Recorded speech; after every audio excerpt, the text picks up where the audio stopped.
भाइयों नमस्कार। भाइयों इस वर्ष किसान भाइयों के सामने सबसे बड़ी जो दिक्कत आई है भाइयों, एक तो होता है टॉप बोरर जो ऊपर से सुंडी बढ़ जाती है अंगोले की तरफ से, और उसकी वजह से किसान भाइयों में सबसे ज़्यादा वो रोग जो आता है, वो सुंडी जो आती है भाइयों, वो आती है 0238 में।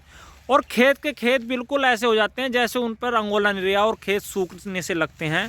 और ऐसे ही भाइयों और वैरायटियों में जो है 0238 में तो है ही, एक बीमारी और आई है, वो आई है भाइयों जड़ की तरफ से। और उसकी वजह से किसान भाई इस असमंजस में है, उससे भाइयों जहां भी सुंडी वो लगती है वहां से गन्ना लाल होने लगता है और किसान भाइयों को ऐसा लगता है जैसे ये रेड रोड आ गया हो। तो भाइयों रेड रोड बिल्कुल नहीं है वो, और बहुत ही नॉर्मल कीट है। अगर आप उसे सावधानी रख लेते अगस्त में या सितंबर में तो भाइयों बिल्कुल नहीं आती है, अंगोला भी बिल्कुल हरा भरा रहता। लेकिन इस वर्ष मैं आपको दिखाऊंगा। देखो भाइयों ये क्या हुआ, ये किसान भाई का गन्ना छिला पड़ा है, ये भाइयों ये देखिए, ये सभी गन्नों में ये देखिए, आपको ऐसा लग रहा होगा भाइयों ये रेड रोड आ गया जड़ की तरफ से, ऐसा बिल्कुल नहीं है। और किसान भाई इससे इतने ज़्यादा चिंतित हुए इस वर्ष, जैसे ही गन्ना काटते हैं सब गन्ने लाल, ये देखिए। तो भाइयों ये रेड रोड नहीं है, ये है भाइयों जड़ छेदक, समझ गए। ये देखिए ये है भाइयों जड़ छेदक, ये सुंडी लग जाती है, ये देखिए।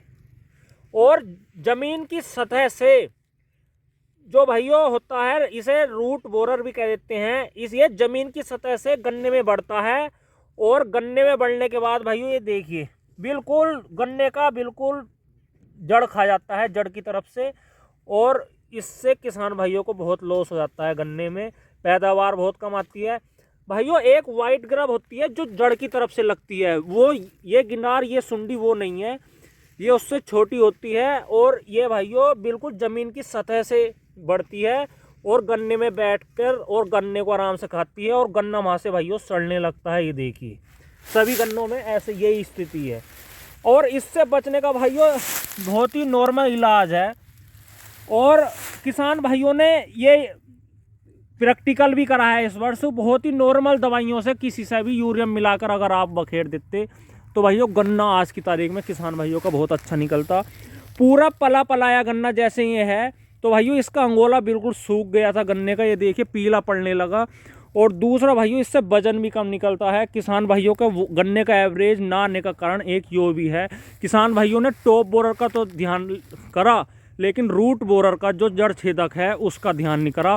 ऊपर से स्प्रे करे लेकिन नीचे जो लग गई सुंडी बैठ गई उसका ध्यान नहीं करा। और जिन किसान भाइयों ने इसका ध्यान कर लिया उनका गन्ना आज की तारीख में ही बढ़िया है। इसके बारे में भाइयों मैंने पहले ही वीडियो बनाई थी। इसका सबसे बढ़िया उपाय है, अगर कोई भी आप इंसेक्टिसाइड नॉर्मल सा प्रोफेनोफोस प्लस साइपर या क्लोरो आती है एक, वो भी अगर आप 1 लीटर प्रति एकड़ पानी पर भी चला देते भाइयों, कितनी बड़ी ईख है, तो भाइयों इसकी रोकथाम उससे भी हो जाती, लेकिन 2 बार चलाना पड़ता। और इसकी रोकथाम करने के बाद भाइयों गन्ना बिल्कुल स्वस्थ हो जाता और बहुत ही भाइयों वजन भी अच्छा निकलता। अगर भाइयों जड़ी गन्ने की ख़राब है तो गन्ने का एवरेज कैसा आएगा खुद ही सोच लो। और इसके लिए भाइयों मैंने पहले कई बार बताया, लेकिन किसान भाइयों ने ये काम नहीं किया और इसकी वजह से बहुत नुकसान उठाना पड़ गया किसान भाइयों को। और जिन्हें पता भी था इस चीज़ का भाइयों, उन्होंने भी नहीं ध्यान करा, क्योंकि गन्ना तो हाइट तो अच्छी जा रही है, यही सोचा सबने कुछ और ही बीमारी है या माइक्रोन्यूट्रेंट को बहुत कई किसान भाइयों ने और कई जनों ने कि माइक्रोन्यूट्रेंट की कमी हो सकती है। लेकिन भाइयों ये रूट बोरर था, कुछ किसान भाइयों खेत में थी माइक्रोन्यूट्रेंट की भी कमी, लेकिन ये सबसे मेन वजह जो रही मैं आपको जड़ से दिखा रहा हूँ, ये भाइयों रूट बोरर था। और इससे जिसे जड़ छेदक कह देते हैं, और इसने बिल्कुल इस सुंडी ने किसान भाइयों का एवरेज भी घटाया, अंगोला भी नहीं है, नियार की भी दिक्कत है।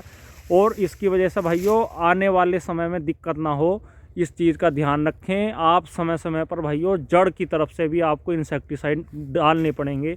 और जब भी आपका गन्ना हाइट ले जाए अच्छी, तो आप ज़रूर नीचे से देखें कि जड़ की तरफ से तो कोई रोग नहीं है। भाइयों अगर आप जैसे ये जड़ की तरफ से कोई भी सुंडी लगती है तो भाइयों वहाँ फंगस भी ऑटोमेटिक आ जाती है, और फंगस की वजह से भी कई रोग और आ जाते हैं। तो इस चीज़ का ध्यान रखें। अगर आप रूट बोरर का भी ध्यान रखेंगे और टॉप बोरर का और कोई और बीमारी तो नहीं है, तो भाइयों अगर आप इन चीज़ों का सबका ध्यान रखेंगे तो गन्ना वाकई में बढ़िया निकलेगा।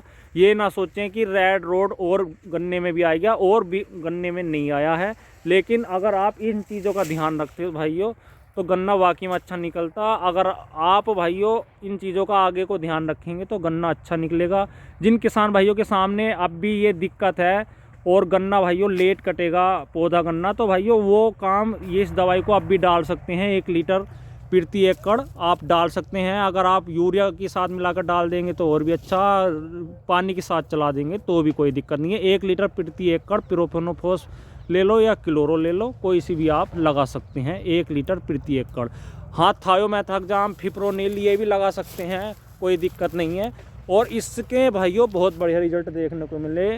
और आप ये भी बताएं भाइयों कमेंट में करके कि आपके पास कौन सी गन्ना वैरायटी है, वो आपके यहाँ पर ये रूट बोरर तो नहीं है, ये जड़ छेदक होता है, ये भी बताएं भाइयों कमेंट में करके। और आपने इसका किस तरीके से निदान करा या नहीं करा, ये भी कमेंट में बताएं भाइयों। वीडियो अगर आपको अच्छी लगी तो कमेंट बताएं। धन्यवाद, नमस्कार।